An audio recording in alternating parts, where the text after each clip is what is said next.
yra bloga, reiškia, žmonėm jinai neįdomi, bet jūs pasižiūrėkit, ar įdomi užsienio politika, aš ne kokiam nors vengrui. Gal jam įdomu tik tai vengrų tautinės mažumos klausimas, mes neturim užsienio dideliai tautinių mažumų, tai labai to nesinku. Ar įdomi užsienio politika Latvijai kokiam ar kam, gal visur čia yra bendras toksai procesas šiuo metu, ne labai mums reiktų dėl to ir jaudintis. Kad bendrai ES politika užsienio yra sekli. Mes šitą žinom, jūs paimkit spaudą, pasižiūrėkit. Straipsniai pilnai eina apie tos ponios Ashton bankrotus, visokius moralius ir materialius ir visokius. Reiškia, toks vaizdelis yra, kad visa ES neturi nei didelių strateginių tikslų, nei kažkokio tai supratimo planų. Justinai, aš dėl tos užsienio politikos įdomumo žmonėm. Čia ne apie tai kalba, man atrodo. Žinoma, iš tiesų žmonės šitą problematiką nesidomi ypatingai visam tradiciniam vakarų pasaulyje, sakykime taip toliau. Bet mes politikai čia kalbam, mes žinom, kad nežiūrint to žmonės domis ar nesidomi, tai turi įtaką žmonių gyvenimui, jų interesų realizavimui. Apie tai aš kalbu, mes politikai suprantam, kitaip mes tų dalykų neužsiimtum. Ir nuo to, ar mes, taip sakant, adekvačiai darom užsienio politikos žingsnius, ar mes įsijautę į mažų pasipūtėlių, taip sakyti, rolę, jūs darom absoliučiai nerealistiškus esamoje situacijoje, priklauso vis tik tai žmonių interesų realizavimas konkrečiai, tai nebejotina. Juk jeigu mes mokam, sakykime, dėl mūsų politikos tam tikro radikalumo, kuris didėjo visą laiką Rusijos atžvilgių, dėl man suprantamų psichologijų, dialogijų priežasčių, reiškia, dujas mokam daugiau negu Vokietija, tai žinoma, tai atliepia žmonių gyvenimui, jų interesų realizavimui ir ne tik materialinė, bet ir dvasinė prasme, būtent aiškus dalykas.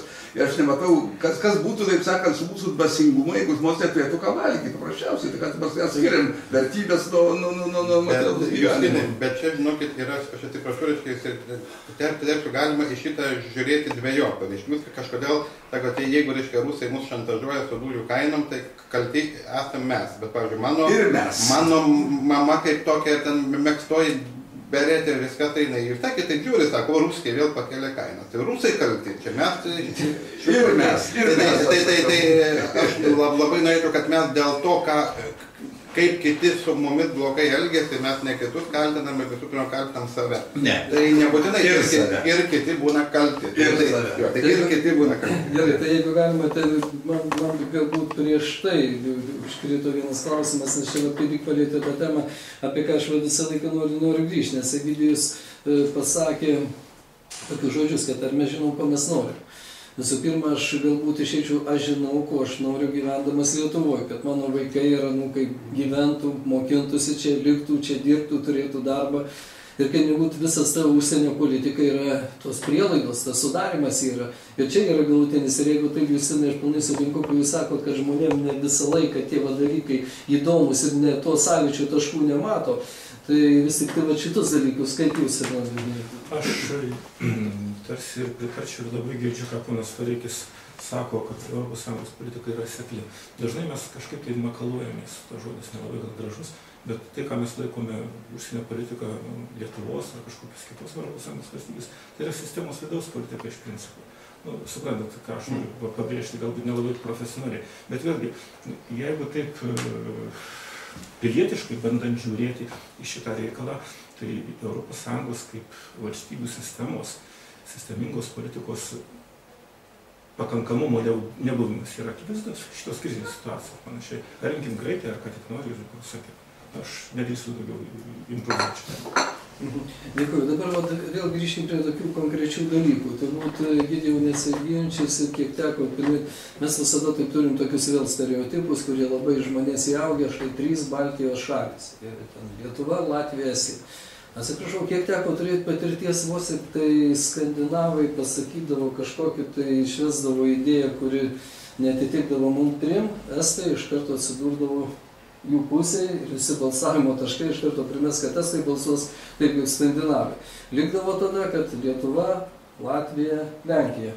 Ir dabar visas tas problemas, ką jau paminėjo apie Tomaševskį, apie Viktorą Uspaskicho tuos dalykus, aš manau, kad mes visumoje tai turim tokiam būtinio lygio problemas čia Lietuvoje, tiek su rusais, tiek su latviais.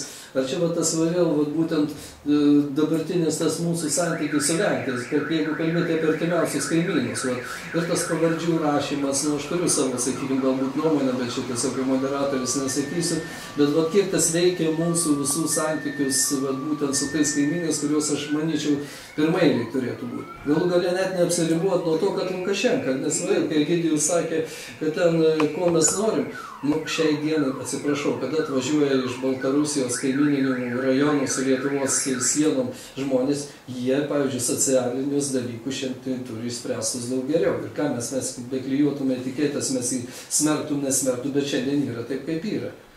Galbūt jūs įstumai. Ne, tai čia dėl Lenkijos, tai pasakysiu taip, čia yra problema pakankamai. Aš kaip tik praėjusį savaitgalį buvau Lazdijų pasienio fiesta, šventė pasienio buvo. Ir šnekėjau su mūsų, reiškia, valdžios atstovais, reiškia, Lenkijoje. Turiu galvoje ir su Punsko valdžia, ir su viršininko, su Valkų viršininko pavaduotoju. Ir aš paklausiau štai ko, kadangi ta klausimas jau dabar kažkaip iškilęs dėl integracijos į Lietuvos, tautinių mažumų integravimas į Lietuvos kultūrą arba socialinę kultūrinę aplinką, vadinkim taip. Aš klausiu labai paprastą klausimą. Sakau, ar yra nors vienas Lenkijos lietuvis, kuris nekalba lenkiškai? Tokio lietuvio nėra. Dabar aš čia šitoje aplinkoje pagyvenusi visą kartą nekalba, nežinau, lietuviškai, kurie Lenkijos, Lietuvos Lenkai yra. Problema egzistuoja. Taip, integracinis momentas yra, dabar mes jį bandom ignoruoti, bandydami dar praplėsti tą dalyką daugiau. Dėl to aš manau, kad turėtum klausimą formuoti taip, kad būtų vis tik tas pagal sutartį numatytas vienodas integravimuose laipsnis, nebus problemų. O dabar kai kurie politikai pagriebė šitą, jie, taip sakant, dar kuria savo politinį kapitalą ir iš to daro, taip sakant, visą istoriją, kuri tikrai nėra istorija. Kadaise mes turėjom susitikimą su buvusiu Lenkijos Seimo maršalka pirmininku ir jis būtent iškėlė tą pavardžių rašymo problemą. Tai aš pasakiau labai paprastai ir aiškiai, kad jeigu tarp valstybių yra tik tokios problemos, tai problemų nėra. Bet jį pakelta į tokį lygį, net aukšto rango politikų, kad jį tampa tarp valstybinių santykių problema. Štai kur yra bėda ir štai kur iš tiesų užsienio politikos nesolidumas. Jeigu tokią problemą pakeliam į pagrindinę tarp valstybinių santykių problemą, kad tam kitos problemų lyg ir nematau tarp mūsų Lenkija, ne? O problemų yra labai daug. Rimtesnių, tai būtų. Egidijus, pradės, kad klausimas, jeigu būtų tai dėl Lietuvos Lenkijos, reiškia, tai aš vėlgi taip pasakysiu, pakartosiu, ką esu sakęs vienoj pono Bumblausko laidoje, reiškia, mes su Lenkija esam strateginiai partneriai kaip ir, bet ta strateginė partnerystė yra žodžiai. Pasižiūrėjus į žemėlapį, turbūt pamatysit, kad Lietuvos Lenkijos siena yra siauriausia vieta NATO ir Europos Sąjunga, taip kaip kaklas tarp galvos ir kūno. Tai jeigu mes esam strateginiai partneriai, tai aš įsivaizduoju, šitoj siauriausioje vietoje ten privalo knibždėti visokių geležinkelių, plentų, vamzdynų, elektros linijų, nes taigi jungia, integruoja. O pažiūrėkit, o kas ten knibžda, kai buvo sovietmečio du plentai, taip ir liko, reiškia, atkasė geležinkelių. Bet dabar truputį daugiau jau. Taip padarė. Jie gražesni galbūt viskas, bet iš tikrųjų tai ta integracija tokia reali vyksta labai lėtai ir mes, reiškia, kaip Justinas sakė, aš čia sutariu, kad, reiškia, užuot realiai integravęs ir netgi, kaip sako, atkurinėdami ten Žečpospolitą ar ką mes, reiškia, dabar pykstamės dėl kažkokių tai raidžių. Tai, reiškia, tas pyktis yra, eskaluojamas, reiškia, nes ir mums, ir jiems labai įdomu šitoje vietoje pasipykti. Tai reiškia, net nebelieka laiko kitom problemom, mes ir nesprendėm, o čia mums malonu, pasikolėjam, abu išeinam teisūs ir viskas. Tai aš sakyčiau, šitoje vietoje iš tikrųjų, nepaisant to, kad aš su Justinu daug kur nesutinku, čia aš visiškai sutinku. Dabar, Gediminai, dėl Baltijos šalių. Jeigu tu mane žinai, tai Baltijos šalių aš nemėgau niekados. Nemėgau pačios Baltijos šalių savokos, nes kai aš užduodu savo klausimą filosofinį tokį, kas tai yra Baltijos šalis, Tai yra vidurio Europos valstybės, kurias kažkada okupavo Sovietų sąjunga. Toks ir, kaip sakant, jos būtų šalis kaip šalis, bet visur už nugaros stovi tas, reiškia, Sovietų sąjungos šešėlis. Ir kol, reiškia, aš manau, kad mums tikrai būtų naudinga, reiškia, nenaudoti šitas savokas. Lygiai taip pat, kaip mums yra nebenaudinga naudoti savoką vidurio ir rytų Europą. Vidurio Europa jau yra vakaruose, o likus rytų. Kai mes pradedame šiek painioti, tai neaišku, kas labiau vakaruose, ar Ukraina, ar Lietuva, ar kas, žodžiu, gaunas tokia painiava. Ir aš visai nepykstu ten ant estų ir latvių, tiesą sakant, žinot, mūsų ilgos istorijos skirtingumus, kad mes skirtingai mąstom. Ir mes iš tikrųjų savo mentalitetų, nors nelabai norim tą pripažinti, esam Lenkam artimesni negu estam. Nu, mums pasakyti, kad mes tokie kaip Lenkai, kaip ir lietuvių, kartais ne honoras, bet tiesą sakant, panašumų yra labai daug. Nu, o su Rusija, Rusija yra specialus kaimynas. Negalime mes kaip viską, reiškia, vieną ranką arba vienu mirksniu pasakyti, kad mums visai tas pats, ką sako švedai, ką sako rusai. Nu, ne tas pats. Tik istorija dar netokia. Vat jau su Švedija mes neatsimenam karo prieš 400 metų. Mums jau nežinom. O su Rusija neatsimenam mūsų santykius. Bet iš karto tokį patį. Ką, vokiečiai neatsimena? Kas daugiausia žuvo? Atsimena. Bet jų Oi, kaip atsimena, tu dabar paskaityk spaudą, rasi, kiek Vokietijoje pradedama leisti knygos apie sovietų armiją.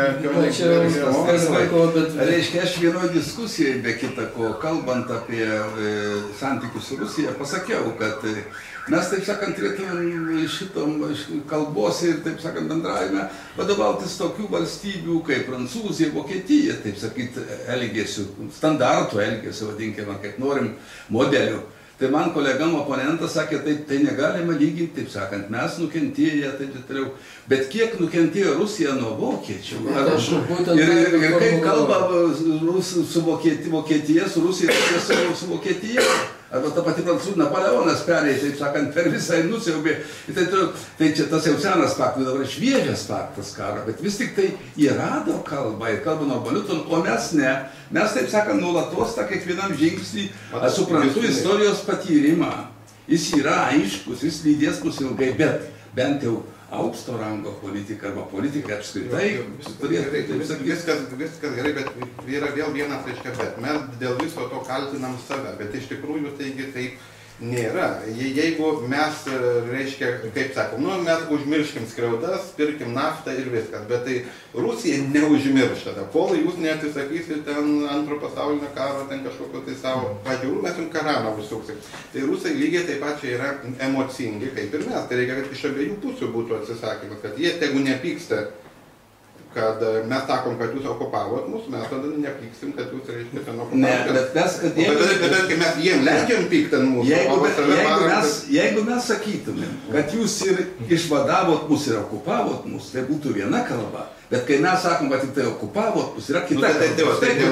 O juk faktiškai ir išvadavo ir okupavo. Ne, tai dėl šito reiktų ir sutart, bet, reiškia, mes nesutarėm. Mes, reiškia, vėl dabar kaltinam tik save, kad mes nenorim nusileisti, bet ana pusė nenorim nusileisti. Gerai, aš vis tik norėčiau, Leonardas jau senai kėlė ir dabar... Aš labai daug išmokau iš jūsų ir dabar pabandysiu koncentruoti savo matymą. Tai, ką aš girdėjau, tai buvo, tarkim, Lenkijos atveju valstybių strateginiai interesai, strateginė partnerystė ir tautinių mažumų politika. Tai daugeliu atveju čia tie pavyzdžiai buvo susijęs su visų labo tautinių mažumų politika. Na, o jeigu kalbėti apie strateginius partnerius, tai būtiškai ir banaliai, tai matant didelio ir mažo strateginį partnerystę visą laiką yra šiek tiek subtili, ar ne? Dabar, kai kalbame apie Baltijos šalis, iš karto mūsų asociacijose mažoji samprata, 3 Baltijos valstybės. Iš tikrųjų, tai yra visas tas laukas, ar ne? Ir galvoti, jeigu apie šitą tokį strateginį kontekstą, tai jau būtų kitokios truputėlį interpretacijos. Ir šitame fone jūsų įvestas pavadinimas Rusijos kaip specialaus kaimyno, na, aš jokio ypatingų komentarų neturiu. Iš tikrųjų, apsijungia ir kažkokie tai dalykai, kurie yra žmogiškieji ir panašiai, bet jie persilieja po to į ekonominių santykių. Ir tai jau yra sunkiai valdoma. Mes matome, kad tai sunkiai valdoma ir tai buvo sunkiai valdoma šito forumo metu, nes daugiausia buvo kalbama apie santykius su Kaliningrado sritimi, jeigu aš neklystu. aš nedalyvau, bet kiek aš žinau, viešoje erdvėje daugiausiai buvo akcentuota šitas kontekstas, jis yra ribotas. Gerai, kadangi mes jau iš tikrųjų tos klausimus, kuriuos aš lygtai pasižymėjęs, vienaip ar kitaip tikrai palietėm ir kiekvienas įsakydamas savo nuostatą, savo nuomonę. Aš vis tik norėčiau tokį kiekvienam iš jūsų užduoti paskutinį klausimą, tokį, kur